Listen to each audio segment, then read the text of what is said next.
Hello and welcome to the Hope Cymru Talk Show. My name is Marcus Nelson, and it's a joy and privilege once again to be joined by my good friend, Dr. Nathan Munday. Thank you for having me again. Nathan, thanks so much for joining us as today we think about Palm Sunday. Hosanna.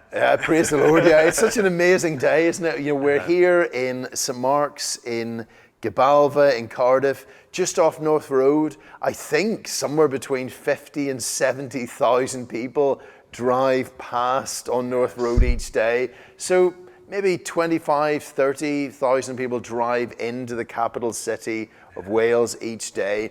On this day, a man rode into a capital city, small country east of the Mediterranean, and still today, over 2,000 years later, people, well, almost 2,000 years later, people from all around the world will be remembering this entrance. Let's look at it together and think what's going on.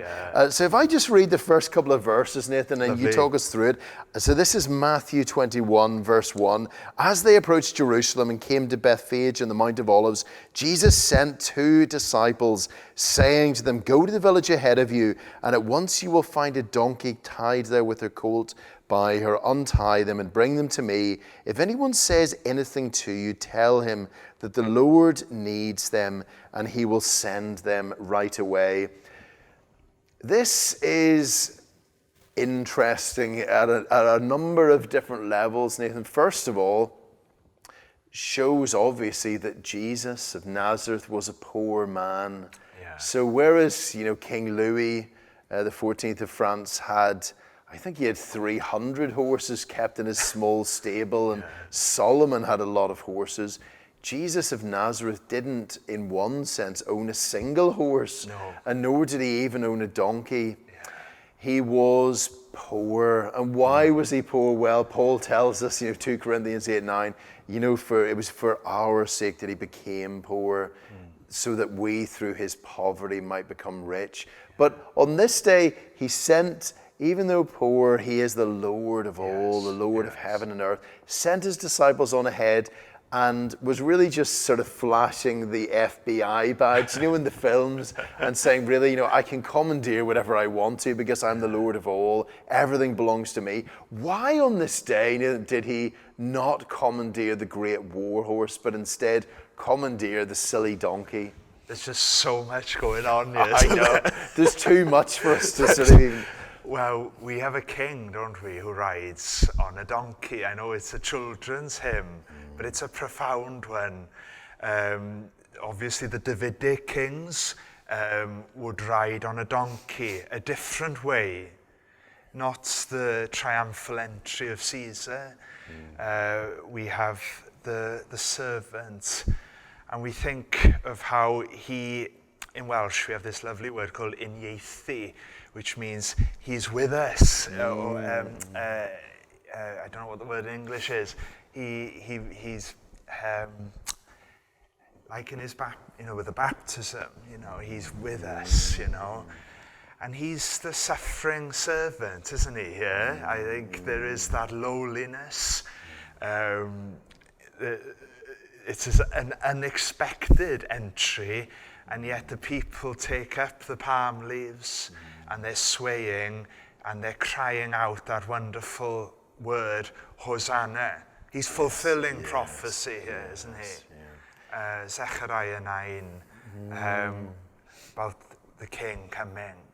So we're still thinking in that vein of the king has come, but he's also coming and he's riding on, isn't he, towards Calvary now.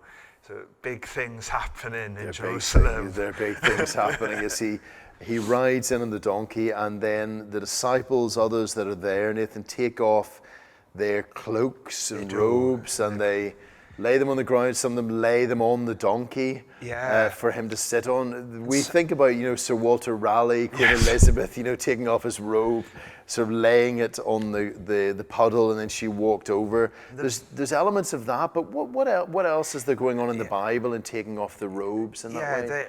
I think the people, even at this point, have forgotten that, even though David, rode on a donkey, the humble one. They've forgotten that he was anointed, wasn't he, by the Spirit. He wasn't doing this in his own strength like the other kings. The riders, the chariots are a famous feature in the Old Testament. Yet we have a donkey here. And yet there's something lovely here, isn't it? How the people are acknowledging, here comes the Son of David. He's come in. The Son of David. But they've forgotten that the Son of David is the anointed one. And that he had the enemies of antiquity. You had the Egyptians, chariots. You had the Hittites. You had, all these various groupings who depended on the arm of flesh and their chariots. And yet David, the slayer of thousands, the great giant slayer, was doing it in the power of the Holy Spirit. And what we have to remember here is even now we're seeing how we have a greater enemy. Death, sin, hell itself. That wouldn't be able to be conquered by the chariots of Egypt or the stables of Solomon. This would require the humble one, the suffering servant. Praise the Lord. The humble king who's coming and reminds us of that, the time when Jehu, son of Nimshi, remember the crazy chariot driver when he was anointed, singled out as the king, and then all his officers took off their robes and laid them before him. So there's a sense in which, whether or not they all are aware of it, that there's a coronation taking place in these. Whereas in the past... Well, clothes important in the Bible. You think of Jonathan, don't you? Yes, absolutely. He hands, that amazing moment. He hands before that, Saul has the rip, doesn't he? Yeah, it's torn, And that's the sadness there. And that seesaw, the Spirit departing from Saul, rushing on David, the anointed one. And in that grand theatre, the little foretaste of the anointed one, Jonathan gives him his clothes. It's great, isn't it? He hands it over. So there's deep patterns, prophecies being worked out, Nathan, that had been written in the Hebrew scripture centuries before this. Even the words which are being shouted in verse 9, Hosanna to the Son of David, blessed is he who comes in the name of the Lord, quoting from Psalm 118, so written, about 1,000 years before this, quoting those words. What can you remember what happened next in that psalm? Where those words were taken from, what was then being described as Should we read this? This one who was going up to the altar, going towards the festal horns of the altar. The one who's coming as sacrifice, making his way towards that. Yes, of course. Psalm 118. Give us that little section, Nathan. Where shall I read it? Yes, I pray, O Lord, I pray, send now prosperity. Blessed is he who comes in the name of the Lord. We have blessed you from the house of the Lord. God is the Lord, and he has given us light.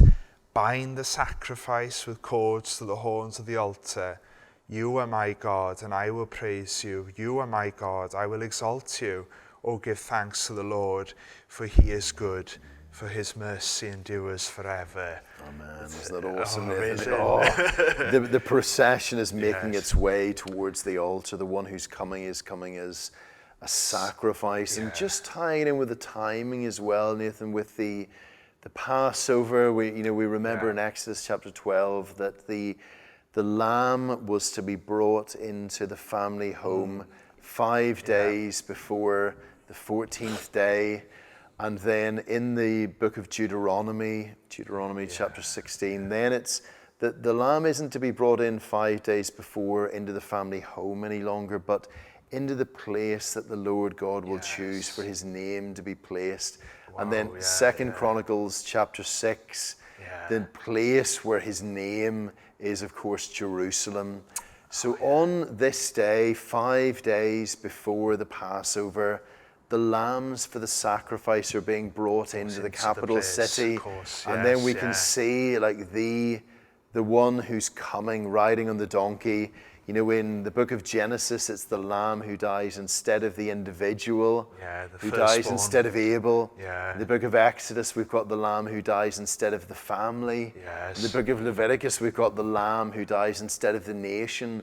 But John the Baptist saying, behold the Lamb of God who takes away the sins of the world. the whole world, Yeah, the Lamb who rides in on the donkey. What does that show us again, Nathan, about who he is, like his great humility and the reason for his coming into the world? There's in my notes here, I've got these arrows, Yes. this great procession. Thinking of Philippians 2, isn't it? They're coming down, he's coming closer. Those verses are so powerful, aren't they? He becomes nothing. It was all the way in, isn't it? Like you said. And then he's been given a name, which is above every other name. Yes. And we're going up then. There's that like whoosh, isn't it? And this is what we're seeing here. It's a very kinetic chapter, isn't there? Sad too, of course, because we know what's coming as readers. But to be there when the king came in, as it were, and yet soon it will be dark. So it's to view this passage with Psalm 118, Zechariah 9, and all these this train of imagery, isn't it? And powerful. There's so much glory and wonder and meaning in it all. And I always love the thought, the little story just immediately before this is the blind man Bartimaeus, and the two, the unnamed with him on the sideline of life, and then Jesus of Nazareth, life passing by, and then hearing that day that Jesus of Nazareth is passing by, calling out for him, realizing that the crowds, the disciples saying, be quiet, shut up, he's got other things on his mind. And yet he stopped. There is that pattern in the Gospels, the movement of Christ, isn't it? He sets his face as a flint, and yet, he goes to Samaria in John 4, doesn't he? And then he stops. And I remember, I think my uncle was converted actually in a sermon with that verse, Jesus of Nazareth passeth by. And he does so, doesn't he? When the gospel is preached, Jesus himself draws near. Like the Emmaus pair. They're gloomy. They've still got the wrong idea in their minds. And then Jesus takes, just like what you've done with me now, taking me back, showing that he had to suffer. I think problem here with many of them is that they had no room in their minds for a theology that required the suffering servant, isn't it? That Jesus opens up the scripture to them in John, isn't it? He explains to them why these things had to happen. And I think Welsh hymns again, sorry Marcus. Anne Griffiths has this theme in the famous one, Welen sefyll rhwng y myrtwydd, see him standing amidst the myrtles, and the one who is stained red, who trod the winepress alone, that way that he would take, the way that first of all he's riding on a donkey, but that way is another Welsh hymn by Thomas Lewis, the blacksmith. Again, this idea of a procession, wrth gofio'r ryddfannau yn yr ardd, remembering his sweat drops like blood. He starts in the garden, he follows Christ as he goes to the city, then the Via Dolorosa, then the hymn stops because he can't, it's too much to talk about. He got too close to the blood, didn't he? Yeah, it was it's too too much close for and him. too holy for him. Because he was a blacksmith. Yes. Yeah.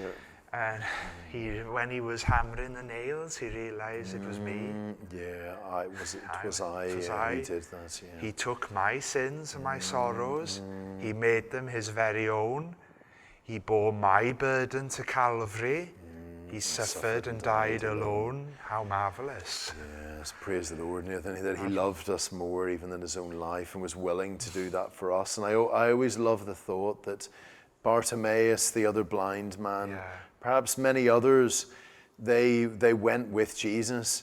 So those that were there who saw these things when the sun was turned off and the earth shook and the Son of God died in our place, were those that were given eyes to see, and those that heard his words may have just been deaf before, were given ears to hear. He rode into Jerusalem, the capital city, in that day in great humility on a donkey as a sacrifice, the Lamb of God, coming to give his life to die in our place, that we would be forgiven, that we would be made good, that we might go at last to heaven saved by his precious blood. He will ride out one last time, won't he, Nathan? I've been looking forward to this. We love, Lord of the Rings, and when all hope seemed gone. White Rider. Tolkien describing Shadowfax coming and Gandalf riding. Jesus will ride out one last time. This time, not on a donkey. How will he come this one final time, Nathan? This is we were talking earlier, weren't we? The insight that some of these hymn writers have. Anne Griffiths there in the myrtle grove, in her mind she imagines the red stained warrior, isn't it? The suffering one. And then she looks forward, using the language of Song of Solomon. You see where I'm going? Yeah. The rose of Sharon, white and ruddy. Yes. And he's the great rider in Revelation, isn't he?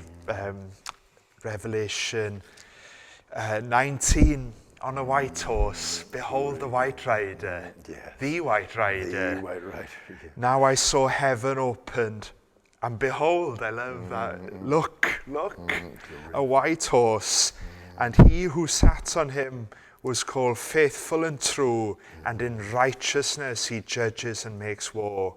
His eyes were like a flame of fire, and on his head were many crowns.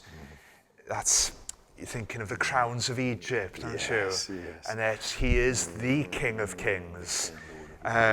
He had a name written that no one knew except himself. Here's Anne Griffiths' imagery now. Yes. He was clothed with a robe dipped in blood, and his name is called the Word of God. And the armies in heaven, clothed in fine linen, white and clean, glory, followed him on white horses. Now out of his mouth goes a sharp sword, and with it he should strike the nations, the judging one, and he himself will rule them with a rod of iron. He himself treads the winepress of the fierceness and wrath of Almighty God, and he has on his robe and on his thigh, the thigh of old, isn't it? Yes. A name written, King of Kings, Lord of Lords. And then that just struck me then. We will be clean and riders of white horses. Riding with him, Nathan. We are more than conquerors, through him who loved us. Wow. And those words of Tolkien again, the hand who brought healing also bears the sword. And that strange paradox, with which Aragorn has brought healing to the city and then would also bear the sword in the return of the king. The house of healing, and yet the throne is occupied again. Wonderful, isn't it? And bringing the both in the same hands, and the way in which Tolkien describes Aragorn tall as the sea kings of old and ancient of days, yet in the flower of manhood. The beautiful image of who Jesus himself is. Nathan, on that day, on Palm Sunday, he rode in great humility. He could have commandeered anything. Everything Yeah. belongs to him. He is Lord of Lords, King of Kings. The whole universe, every square inch of planet Earth belongs to Jesus Christ and will belong to him forever. But he commandeered the donkey because he was coming in humility and love. He will come again very soon yes. to Maranatha. judge the world. And we say, come, Lord Jesus. Come and set everything right. Come and bring your great salvation and renew and restore all things. That's the day that we're longing for, Yes. the holiday that we can't wait for. Nathan, thank you so much for being lovely with us again. today. Thank you for God having bless me. you, and we'll speak again very soon. Thank you, Marcus.